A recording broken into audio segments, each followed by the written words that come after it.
Our DNA compels us to three necessities: to consume, to reproduce, and to die. Of course, we also do lots of other things: compose symphonies, make fabulous food, build buildings and great walls, and so on. We create music that allows us to dance and laugh and weep, and so on. We make computer chips the size of a human hair that contain encyclopedias or reads our internal organs and tells us how to fix them. Okay, but when you get down to it, it's consume, oxygen, food, water, make more of a species, and then close down altogether. Each of us has a date stamp on our forehead. Fortunately, we usually can't see it. Death has changed over the years. We are fond of saying that 90 is what 60 used to be, and so on. That's the new charm. Still, death is the big matzo ball. When I was in private practice a while ago, a lady phoned me, and she said she was depressed, and I said, okay, so she came in to see me, and depressed. I mean, she was this unbelievable ball of Irish energy. She was just so unbelievably beautiful and charming, a woman in her, I don't know, 70s. And it took me 3 sessions to figure out what the problem was. Her story, she was Cinderella. Her father was a loving but weak, ineffectual guy, and her mother really was the wicked stepmother, only she was her actual mother.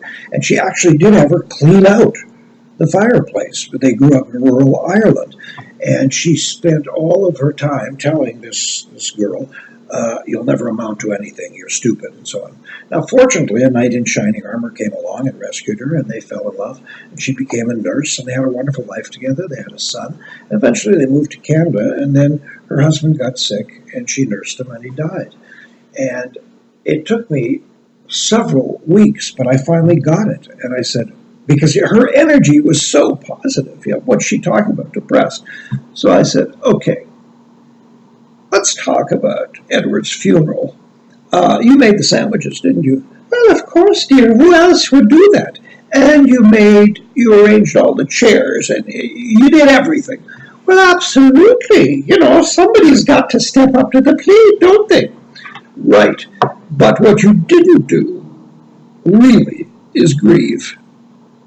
Well, I don't know. I said, well, here. And I put a chair in front of her, and I said, there's Edward. You lean forward and you talk to your beloved and you tell him how he was the rock in your life and how much you have loved him and what he meant to you.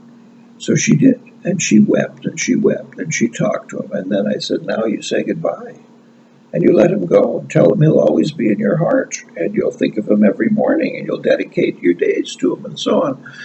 But you're also going to recognize that he's gone and you'll let him go. And she did. And then I fired her as a client. I said, I can't take your money. You're a beautiful, positive, energetic soul. And enough already. So away she went. Pickle. Death is real. Grief is natural. Let the tears come. We don't forget the ones we've loved. We have the right to cry over them when we must.